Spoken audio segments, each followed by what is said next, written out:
Hello বন্ধুগণ, কেমন আছেন আপনারা সবাই? আশা করি আপনারা সবাই ভালো আছেন এবং সুস্থ আছেন। আজকে আমি আমার জীবনের প্রথম একটি ব্লগ শুরু করছি। আপনারা পুরো ভিডিওটা দেখতে থাকুন, আশা করছি আপনাদের ভালো লাগবে। তো দেখুন, আমার ছোট্ট 1 বছরের একটি ছেলে আছে। ও খাট থেকে নামার চেষ্টা করছে, বলছে আমাকে কোলে নাও, কিন্তু আমি ওকে কোলে নেবো না। ও নামতে জানে খাট থেকে কীভাবে নামতে হয়, কিন্তু ও হাঁটতে জানে না। দেখুন, টুক করে নেমে যাবে, কিন্তু একা একা হাঁটতে পারে না। মামু মামু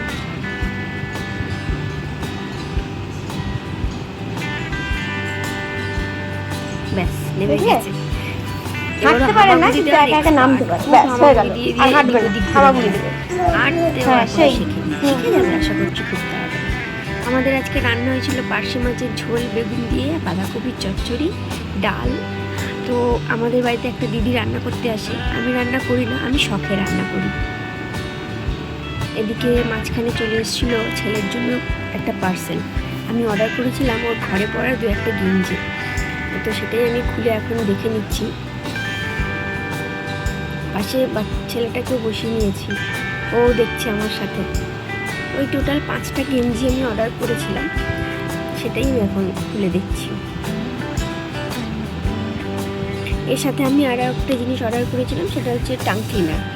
আমরা রোজ যখন সকালবেলা ব্রাশ করি, আমার ছেলেটা ব্রাশগুলো ধরে টানাটানি করে, তাই ওর জন্য একটা টাং ক্লিনার অর্ডার করেছি। ওকে এখন ব্রাশ দেবো না, মাত্র 2টো দাঁত উঠেছে। ওকে যদি আমি ব্রাশ দিই তাহলে কী করে হয় বলুন? সেই জন্য ওর জন্য টাং ক্লিনার অর্ডার করেছি।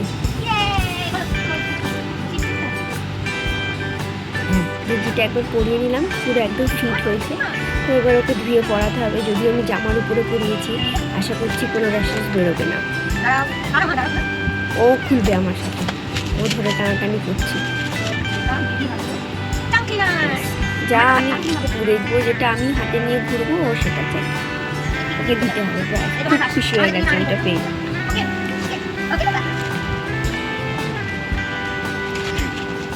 এদিকে দেখুন, ও আমার সাথে ইকির মিকির খেলবে। আমি মুঠো করে রেখেছি, কাঁদছে। কি আমাকে বলছে ইকির মিকির খেলবে, হাতটা খোলো। এটা কি বলতে হবে আমাকে? কি বলতে হবে? বলবো না, চুপ করে থাকবো। তাতে ও রেগে যাচ্ছে, আমাকে বলতে বলছে। আমি চুপ করে আছি, আমাকে বলতে বলছে। বলবো আচ্ছা বলছি না, করো খুবই দুষ্টু। ইকির মিকির চাম চিকির চামে কাটা মজুমদার। ও কিছুক্ষণ মিকির চাম চিকির চামে কাটা আজ মজুমদার। আমার মায়ের জন্মদিন, তো আর বলবো চলে গেছিলাম আমার বাপের বাড়ি। আমার বাপের বাড়ি আমার শ্বশুর বাড়ি থেকে মাত্র 5 মিনিটের ডিস্টেন্স। আমি ঠিক করে চলে গেছিলাম। ভাই একটা কেক এনেছিল, ওই আমার মা বসে আছে পাশে আমার বোন বসে আছে, আমার ছোট কাকার মেয়ে। আর ওটা আমার আর একটা বোনের ছেলে, ওর নাম চিকু। আজ তাহলে এটুকুই। আপনাদের পুরো ভিডিওটা ভালো লেগে থাকলে আমাকে অবশ্যই কমেন্টে জানাবেন, আর আমার চ্যানেলটিকে অবশ্যই সাবস্ক্রাইব করবেন। আর ভালো লেগে থাকলে অবশ্যই একটা লাইকও করে দেবেন। আমার যদি কোনো রকম ভুল হয় তাহলে আপনাদের কমেন্টের মাধ্যমে আমি সংশোধন করার চেষ্টা করব। ভালো থাকবেন, সুস্থ থাকবেন, ধন্যবাদ।